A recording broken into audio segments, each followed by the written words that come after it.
열왕기하 12장부터 남유다와 북이스라엘의 왕들의 이야기가 교차되면서 나옵니다. 지금 두 나라의 분위기는 완전히 다릅니다. 남유다는 아사랴와 요담 같은 완벽하지는 않지만 그래도 하나님을 섬기는 왕들이 명맥을 이어가면서 비교적 안정된 시기를 보내고 있었던 반면에 북이스라엘은 피바람이 끊이질 않습니다.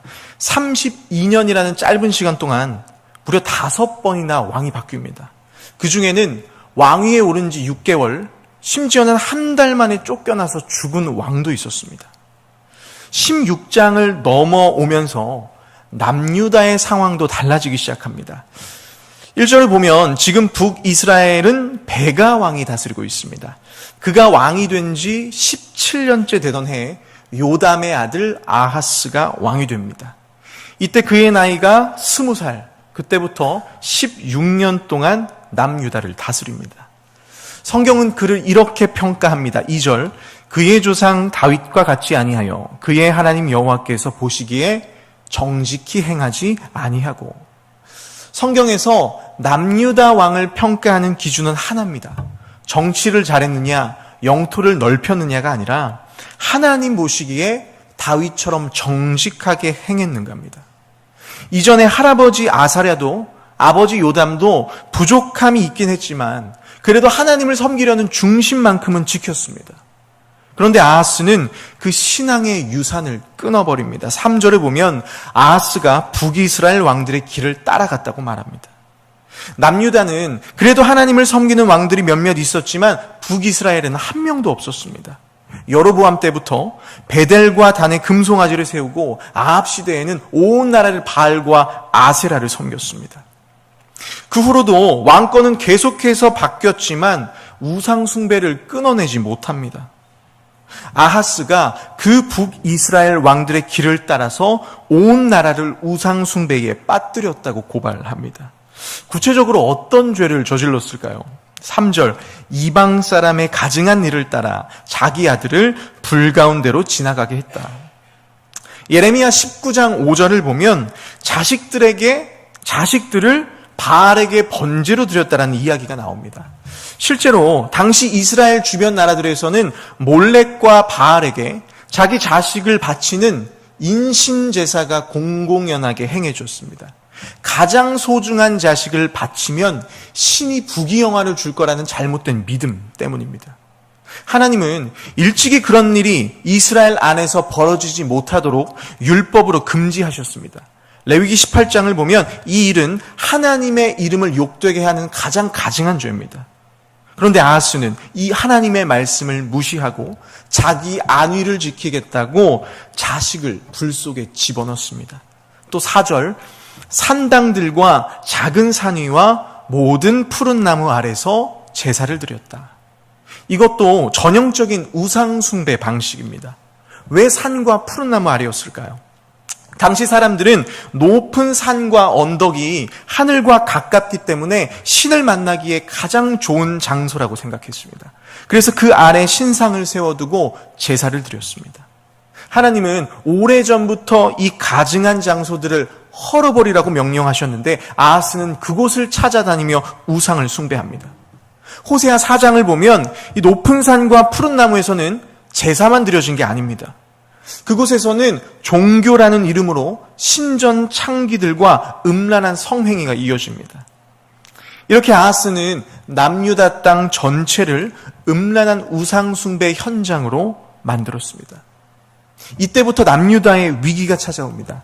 북이스라엘 베가 왕과 아람의 르신 왕이 손을 잡고 예루살렘을 쳐들어옵니다. 이것을 아람 에브라임 동맹이라고 부릅니다. 왜 이들이 동맹을 맺고 남유다를 쳐들어왔을까?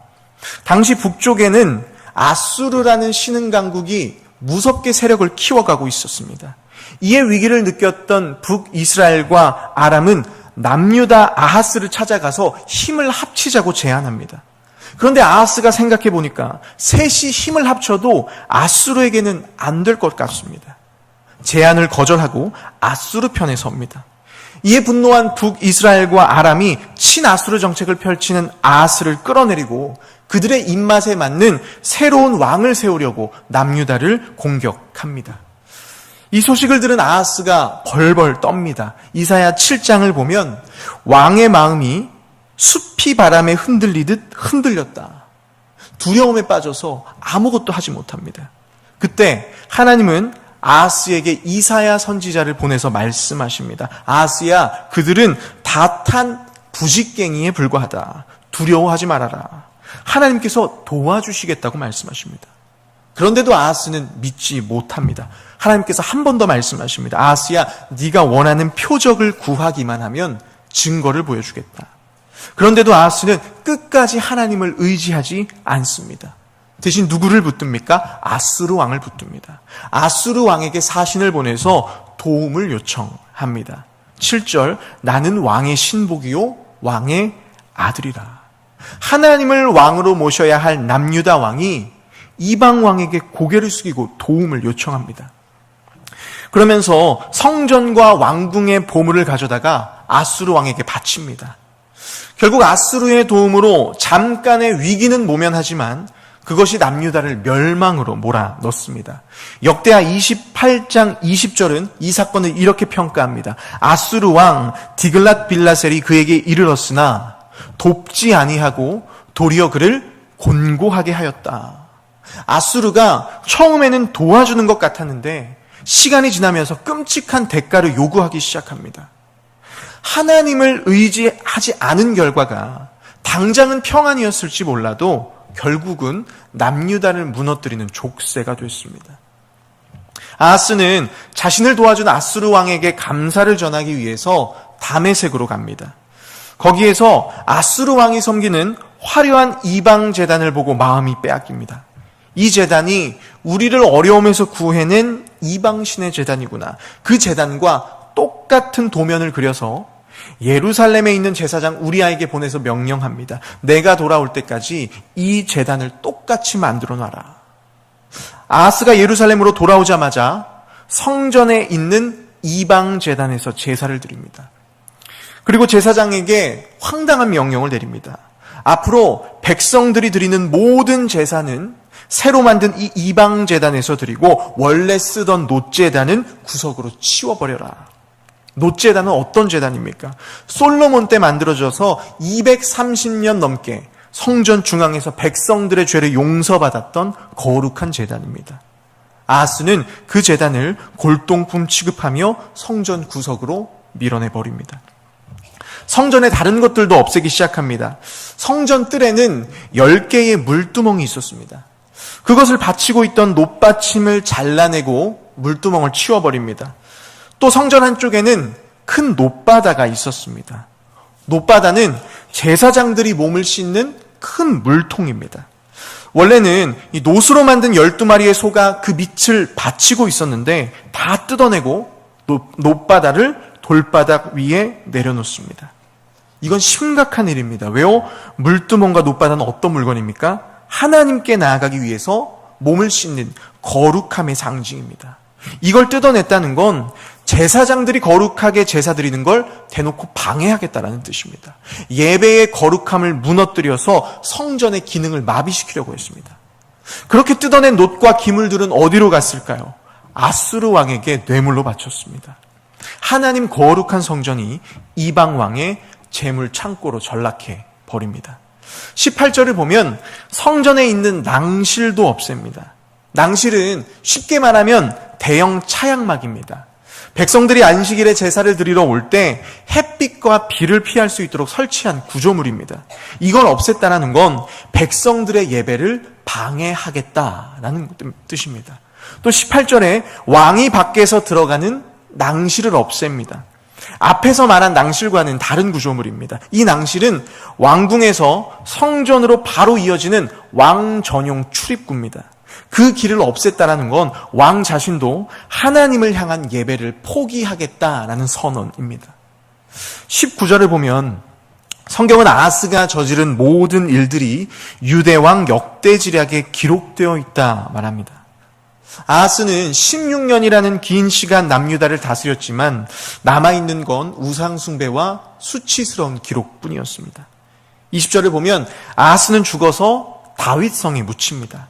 그러나 역대하 28장을 보면 그는 가증한 죄로 인해 왕들의 정식 묘실에는 묻히지 못합니다.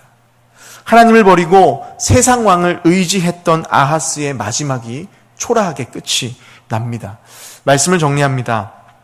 아하스 왕에게 큰 위기가 찾아왔습니다.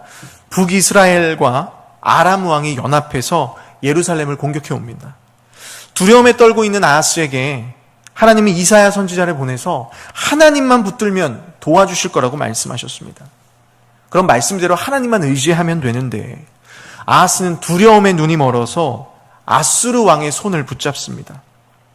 당장은 아하스의 선택이 성공한 것처럼 보였습니다. 그러나 그건 진짜 평화가 아니었습니다. 아수르가 처음에는 도와주는 것 같았지만 시간이 지나면서 끊임없이 대가를 요구하기 시작합니다. 성전의 은과 금을 가져가고 기물을 다 떼어갔습니다. 결국 하나님의 성전이 이방 왕의 재물 창고로 전락해 버렸습니다. 한꺼번에 모든 것을 빼앗긴 게 아닙니다. 하나씩 빼앗겼습니다. 그러다가 어떻게 됩니까? 아하스는 결국 성전 문을 닫아버립니다. 이것이 하나님보다 세상을 의지한 사람이 치르게 될 영적인 대가입니다. 사탄은 우리의 영혼을 한순간에 무너뜨리지 않습니다. 눈치채지 못하게 아주 조금씩 야금야금 우리의 믿음을 갉아먹습니다. 말씀을 향한 갈망을 조금씩 식게 만들고 예배의 감격을 빼앗고 감사의 기쁨을 하나씩 빼앗아갑니다.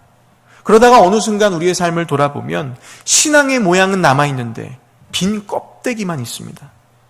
사탄은 처음부터 하나님을 버리라고 말하지 않습니다. 하나님을 믿긴 믿되 중심에서 밀어두라고 속삭입니다. 아하스도 처음부터 하나님을 부인하고 성전을 없앤 게 아닙니다. 그저 하나님의 제단을 구석으로 밀어넣었을 뿐입니다. 하나님을 버린 게 아니라 하나님을 변두리로 치워버린 겁니다. 우리도 마찬가지입니다. 하나님을 믿는다고 하면서 하나님을 우리의 삶의 변두리에 방치할 수 있습니다. 바쁘다는 핑계로 하나님과의 교제는 늘 뒷전으로 미루고 내 안위와 미래를 위해서는 모든 자원을 투자하면서 하나님을 위해 헌신하는 것은 아까워합니다. 예배의 자리에는 앉아있지만 마음의 중심은 다른 곳을 향해 있습니다. 하나님을 안 믿는 게 아닙니다. 그러나 내 삶의 가장 중요한 자리가 아니라 남는 자리에 하나님을 모셔두고 있습니다. 그렇다면 우리는 아하스의 길을 걸어가고 있는 겁니다. 여러분, 하나님을 옆으로 밀어내는 순간 그 자리는 반드시 다른 것이 들어와 앉게 되어 있습니다. 처음에는 그것이 우리에게 기쁨을 주고 때로는 성공하게 하는 것 같아 보여도 반드시 참혹한 대가가 따릅니다. 하나님 성전이 이방 왕의 재물 창고로 전락했듯이 하나님을 주인으로 모시지 않는 인생은 사탄의 노략 창고가 됩니다. 하나씩 영혼의 평안을 빼앗기다가 성전 문이 닫혔듯이 하나님께로 향한 우리의 마음의 문이 닫히게 됩니다. 여러분, 이 아침 우리의 마음 문이 닫혀 있을 수 있습니다. 아하스도 하나님을 향한 마음의 문을 닫았습니다. 그런데 그 순간에도 하나님은 아하스를 포기하지 않으셨습니다. 이사야를 보내서 끊임없이 마음의 문을 두드리십니다. 그래도 돌이키지 않자 이렇게 말씀하십니다. 이사야 7장 14절 보라, 처녀가 잉태하여 아들을 낳을 것이요 그의 이름을 임마누엘이라 하리라. 아하스가 하나님을 버린 그 자리에서 하나님은 내가 너와 함께 하겠다는 임마누엘의 약속을 주십니다. 아하스는 자신이 살겠다고 자신의 아들을 불 가운데 던졌지만 하나님은 우리를 살리기 위해서 하나뿐인 아들을 내어주셨습니다. 아하스라는 이름은 여호와께서 붙드신다라는 뜻입니다. 오늘 우리의 마음이 사탄의 노략 창고가 돼서 굳게 닫혀 있을 수 있습니다. 그러나 하나님은 여전히 우리의 인생을 붙들고 계십니다. 그리고 지금도 임마누엘의 약속으로 우리의 마음의 문을 두드리고 계십니다. 그 사랑을 외면하지 않으시길 바랍니다. 하나님을 내 삶의 변두리에 방치하고 있다면 이 아침 다시 하나님을 내 삶의 중심으로 모셔드릴 수 있는 사랑하는 모든 성도님들이 되시기를 주님의 이름으로 부탁드립니다.